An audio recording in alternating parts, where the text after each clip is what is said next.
Welcome to the Cosnetic Podcast. This podcast amplifies the topics you want to hear about. Cosnetic means being a person or thing that gives rise to a phenomenon that is dynamic or energizing. Globally minded and locally focused. I'm Keith Benson. And I'm Rodrigo Ross. Today we're talking about what's love got to do with it.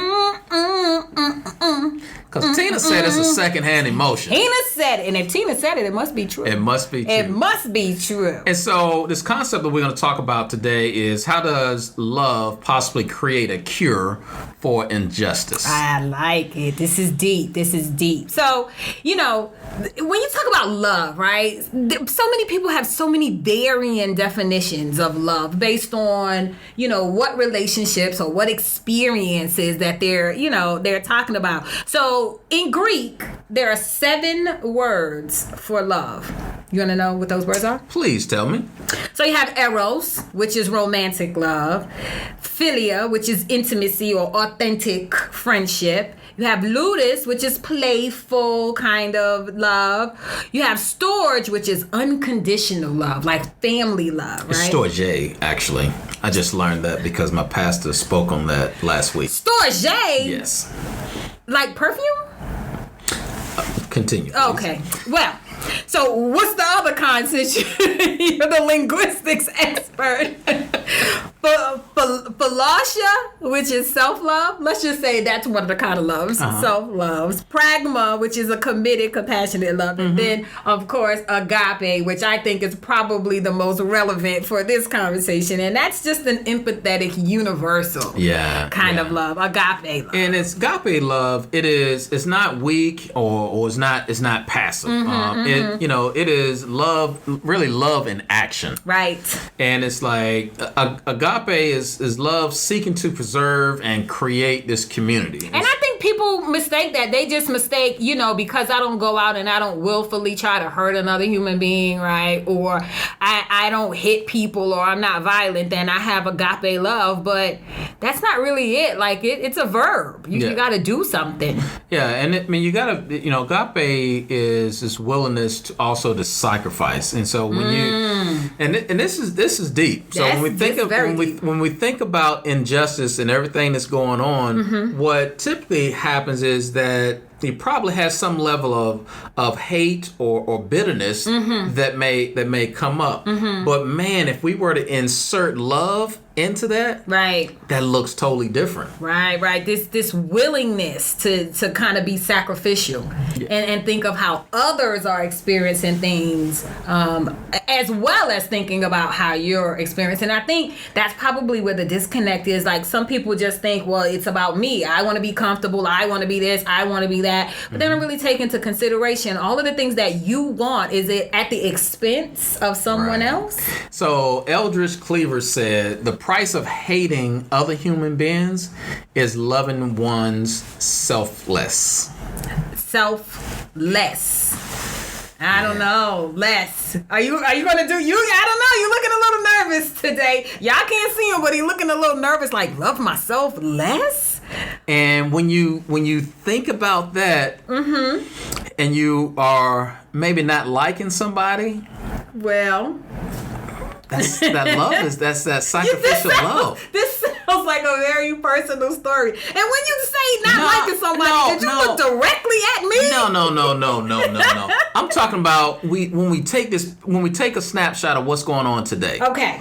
And we got rioting that's going on. Yeah. We got people saying they hate. I mean, a lot of negative stuff out there. Yeah. Uh-huh. But if we were to insert love into there. Okay. So Daryl Davis. Right. Daryl Davis. Most people, if you don't know him, Google it. I mean, it's gonna blow your mind. Right. It's gonna blow your mind. Okay. Daryl Davis, he befriended a Grand Wizard of the Ku Klux Klan. Okay. And Daryl Davis was a black man. Daryl Davis was a black man. Okay. He wasn't some psychologist guru or anything. He was a musician who traveled around the world, and he wanted to reach out to Ku Klux Klan. Okay. Grand Wizard. Okay. And so what happened that they became friends. Oh, wow. Black man and Grand Wizard. Friends. Every other story that you know of that, it doesn't include friendship. It absolutely does not. And Daryl Davis actually went to Ku Klux Klan's meetings. He went to the rallies. Why? And sat on stage. With the Grand Wizard? With the Grand Wizard and everybody else who was there. Okay, so this was an act of love? But when you think about love, you got to be able to build a relationship with someone. You have to be able to get to know someone. Now, when you insert love in there, it's regardless of what that other person is about.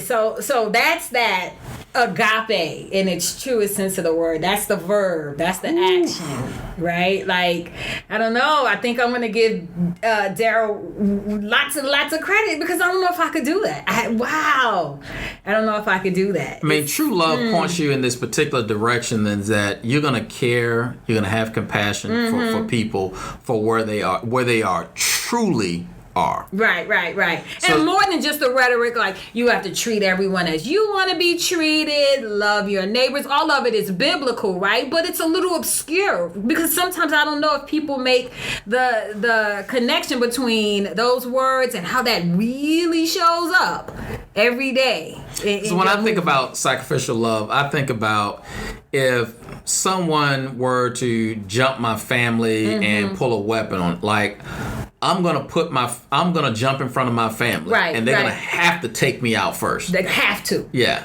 I think sacrificial love is when me and that lady are both reaching for the last same pair of shoes and that one size. I'm gonna let her have them because I know she wants to build that wardrobe, and so that is sacrificial love. Let me tell you about Chloe Vaderi. Yeah, she has I thought it was pretty neat. I first heard her on a podcast on a TED Talk, and then I looked her up and learned a little bit more about her theory of enchantment. A theory of enchantment. This sounds very magical. I'm ready. Yeah, so it's a social emotional learning program that applies pop culture to teach people how to meet the hardships of life by developing tools of resilience. And so she has 3 core points to this theory of enchantment. Yeah. So one is treat people as human beings and not as political distractions. Okay. Second one is criticize to uplift and empower, never to tear down or destroy. Criticize to uplift and empower? And then root everything you do in love and compassion.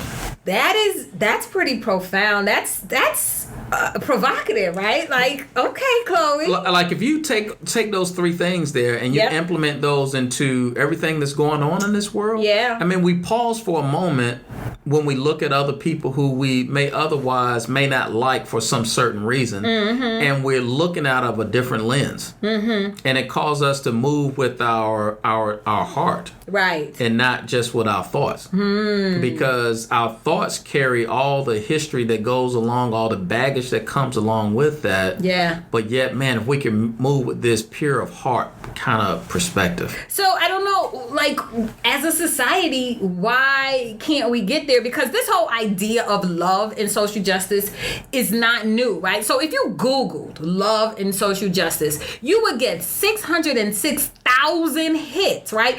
Articles and books and blogs and courses and all of this to just really understand the connectivity between love and social justice. And Stanford University, one of the premier schools in this country, they offer a whole course just on love and social justice. It's a humanities course, and in it they explore the concept of, like you said, agape love and how it can be used as a force for social justice. And so this is not new. This concept is not new. I just wonder, like, why are we as human beings having such a hard time, and why are we struggling with really get into this space where agape love is really driving our interactions? So Matthew 5:44 says, "But I tell you to love your enemies."